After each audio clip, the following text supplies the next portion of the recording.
Assalamualaikum warahmatullahi wabarakatuh. Perkenalkan, nama saya Iksan Alakiki, NPM 1009226.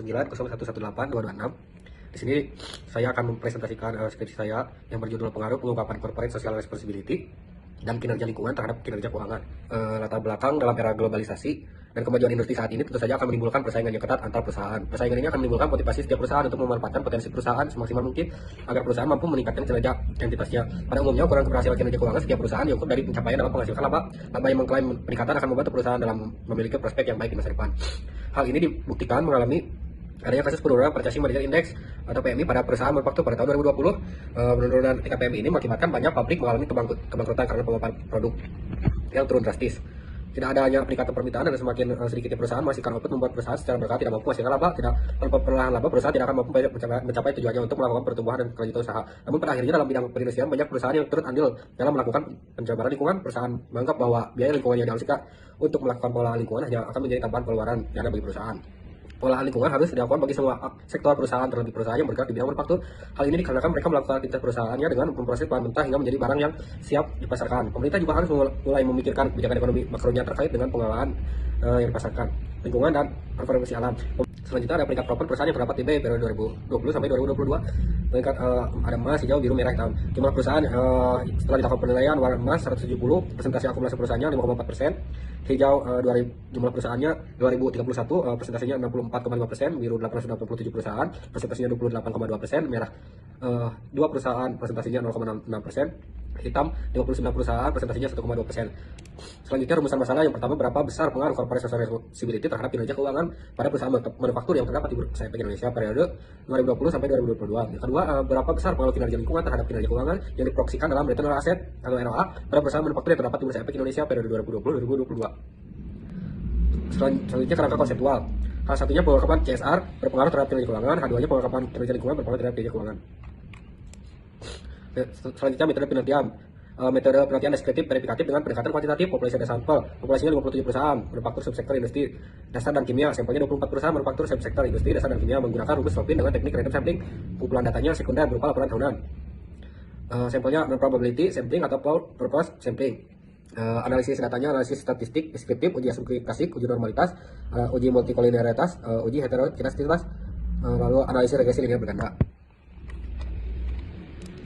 Di sini pengungkapan CSR sebesar 0,0769, variabel kinerja lingkungan sebesar 3, dan untuk variabel kinerja keuangan yang diukur dengan ROA sebesar minus 0,4992. Sedangkan nilai maksimum untuk variabel pengungkapan CSR sebesar 0,4725, variabel kinerja lingkungan sebesar 4, dan variabel kinerja keuangan yang diukur dengan ROA sebesar 0,1870.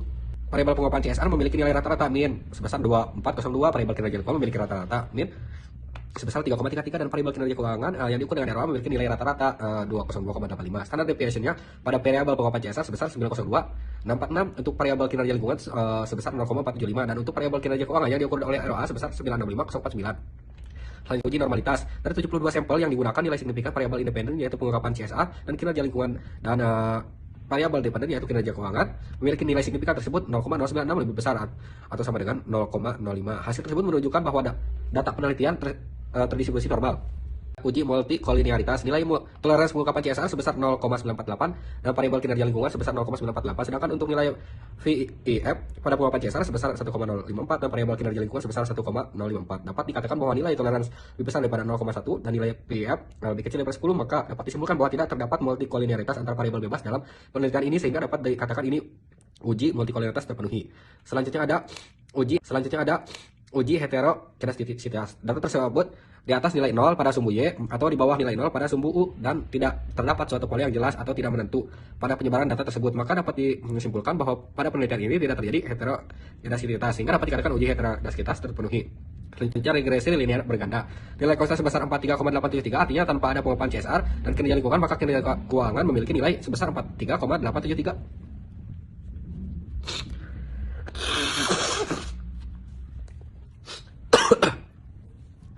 Selanjutnya nilai koefisien regresi pengungkapan CSR X1 sebesar min 0,387 menyatakan bahwa setiap penambahan satu nilai pada pengungkapan CSR X1 maka kinerja keuangan Y menurunkan sebesar 0,387. Nilai koefisien regresi kinerja keuangan X2 sebesar 7,757 menyatakan bahwa setiap penambahan satu nilai pada kinerja lingkungan X2 maka kinerja keuangan meningkat sebesar 7,757.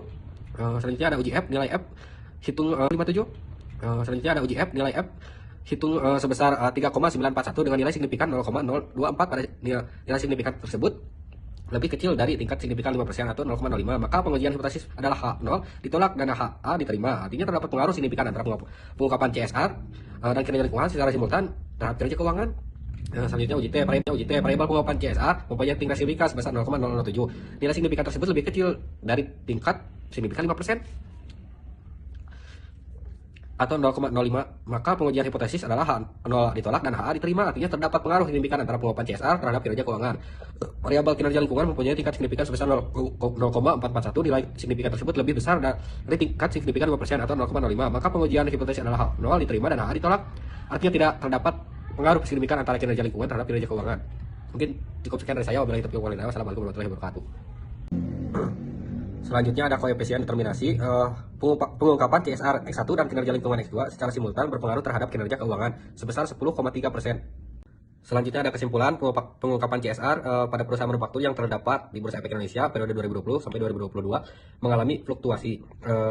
Rata-rata kinerja lingkungan yang diukur menggunakan proper pada perusahaan manufaktur tahun 2020 sampai 2022 mengalami fluktuasi. Kinerja keuangan yang diproyeksikan dengan LA pada perusahaan manufaktur yang terdapat di Bursa Efek Indonesia tahun 2020 sampai 2022 mengalami fluktuasi. Pengungkapan CSR secara parsial berpengaruh terhadap kinerja keuangan. Kinerja lingkungan secara parsial tidak berpengaruh terhadap kinerja keuangan. Pengungkapan CSR dan kinerja lingkungan secara simultan berpengaruh terhadap kinerja keuangan. Selanjutnya ada saran bagi perusahaan. Yang pertama, perusahaan diharapkan terus mengembangkan pengungkapan CSR sebagai bentuk komitmen perusahaan terhadap para stakeholder. Yang kedua, perusahaan diharapkan dapat mempublikasikan peringkat proper secara intens kepada masyarakat sehingga masyarakat akan mengetahui perusahaan yang mendapat penghargaan pemerintah atas usahanya dan melestarikan lingkungan. Saran bagi peneliti selanjutnya, yang pertama, dalam melakukan penelitian selanjutnya diharapkan dapat memperbanyak sampel yang diteliti dan bukan hanya pada perusahaan manufaktur. Yang kedua, bagi peneliti selanjutnya disarankan untuk menggunakan metode pengukuran lain dalam mencari nilai kinerja keuangan dan sebagainya. Yang ketiga, peneliti selanjutnya diharapkan untuk menggunakan variabel lain yang dapat mempengaruhi kinerja keuangan pada perusahaan manufaktur. Mungkin sekian dari saya. Mohon maaf apabila banyak salah kata. Wabillahi taufiq wal hidayah. Wassalamualaikum warahmatullahi wabarakatuh.